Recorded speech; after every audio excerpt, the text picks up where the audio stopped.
Hey guys, price Lord. இன்றைக்கி ஒரு short மெசேஜோட உங்களை மீட் பண்ணுறதுல சந்தோஷம். ஸோ இன்றைக்கான வார்த்தை என்னன்னு பார்த்தீங்கன்னா, ஆண்டவருடைய வல்லமையை நம்ம பயன்படுத்துவதற்கான வழிமுறைகள் என்ன அப்படின்றத பற்றி தான் நம்ம பார்க்க போகிறோம். ஸோ அதில் நம்ம ஃபர்ஸ்ட் பாயிண்ட்டாக பார்க்குறது என்னன்னு பார்த்தீங்கன்னா, ஃபார் ஹிஸ் க்ளோரி, அவருடைய மகிமைக்காக தான் நம்ம அவருடைய வல்லமையை பயன்படுத்த வேண்டும் அப்படின்னு சொல்லி நம்ம வேதத்தில் வந்து பார்க்குறோம். அதுக்கான வசனம் பார்த்திங்கன்னா மார்க்கு 2:12. அதில் என்ன சொல்லியிருக்காங்கன்னா, உடனே அவனிலிருந்து தன் படுக்கை எடுத்துக்கொண்டு எல்லாருக்கும் முன்பாக போனான். அப்பொழுது எல்லாரும் ஆச்சரியப்பட்டு, நாம் ஒரு காலம் இப்படி கண்டதில்லை என்று சொல்லி தேவனை மகிமைப்படுத்தினார்கள். அதாவது இங்கே நடக்கிற சம்பவம் என்னன்னு சொன்னால், ஒரு நாள் எந்திரிக்கவே முடியல, வியாதிப்பட்டிருக்கான். அவனுக்கு இயேசு ஒரு அற்புதத்தை செய்யும்போது அவன் அந்த இடத்துல வந்து தன் படுக்கையை எடுத்துக்கொண்டு எல்லாருக்கும் முன்பாக போனான் அப்படின்றத பார்க்குறோம். அப்போ வந்து இப்படி நாம் ஒரு காலம் கண்டதில்லைன்னு சொல்லி எல்லாரும் தேவனை மகிமைப்படுத்தினார்கள் அப்படின்னு சொல்லி பார்க்குறோம். ஸோ தேவனை மகிமைப்படுத்தும்படியாய் இயேசு வந்து அவருடைய வல்லமையை பயன்படுத்தினார். இது முதலாவது காரியம்.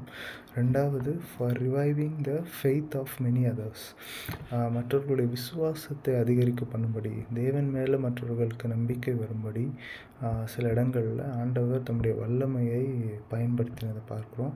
அது வந்து யோவான் 11:45. யோவான் 11:45.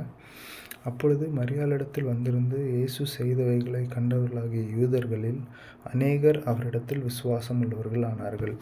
அதாவது இயேசுவை குறித்து அறியாதவர்கள், இயேசுவை குறித்து கேள்விப்பட்டும் அவர் மேலே பெரிய நம்பிக்கை இல்லாதவர்களுக்கு இதை போல சில அற்புதங்கள் நடக்கும் பொழுது இந்த இடத்துல பார்த்தோன்னா, மரித்து போய் அடக்கம் பண்ணப்பட்ட லாசருவை 4 நாட்களுக்கு பிறகு இயேசு உயிரோடு எழுப்புகிறார்.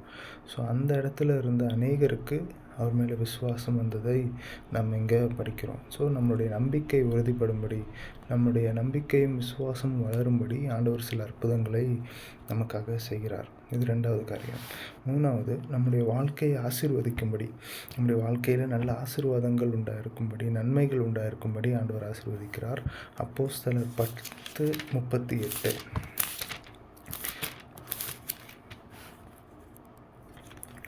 அப்போஸ்தலர் 10:38 நசரேயனாகிய இயேசுவை தேவன் பரிசுத்த ஆவியினாலும் வல்லமையினாலும் அபிஷேகம் பண்ணினார். தேவன் அவருடனே இருந்தபடியினால் அவர் நன்மை செய்கிறவராய், பிசாசின் வல்லமையில் அகப்பட்ட யாவரையும் குணமாக்குகிறவராய் சுற்றித் திரிந்தார். இயேசு நன்மை செய்கிறவராய் சுற்றித் திரிங்கிறத பார்க்குறோம். அப்போ நம்முடைய வாழ்க்கையில் நன்மைகள் உண்டாயிருக்கும்படி, நமக்கு நன்மையான காரியங்கள், ஆசீர்வாதங்கள் உண்டாயிருக்கும்படி தேவன் அவருடைய வல்லமையை பயன்படுத்தும்படி எதிர்பார்க்கிறார். இப்போ எதற்காக பயன்படுத்தக்கூடாது அப்படின்னு சில காரியங்கள், 2 காரியங்களை பார்க்கலாம். நம்முடைய தனிப்பட்ட சொந்த விருப்பங்களுக்காக மட்டுமே ஒரு காரியத்துக்காக தேவனுடைய வல்லமையை நம்ம பயன்படுத்தக்கூடாது. இது மத்தேயு 4:3-4 வாசிக்கும்போது, இயேசு பசியாக இருந்த நேரத்தில் கல்லுகளும் அப்பங்களாக மாறும்படி பிசாசு அவரை தூண்டுகிறான். ஆனால் இயேசு வந்து அதை செய்யாமல், இந்த அற்புதத்தை என்னோடய சொந்த விருப்பத்துக்காக, என்னுடைய தனிப்பட்ட விருப்பத்துக்காக நான் செய்ய மாட்டேன்னு சொல்லி அவர் வந்து அதை மறுக்கிறார். அந்த சோதனையில் இயேசு வந்து ஜெயிக்கிறார்.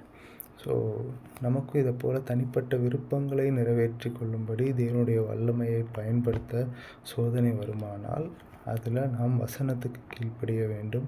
நம்முடைய சொந்த விருப்பங்களுக்கு கீழ்ப்பட்டு விடக்கூடாது.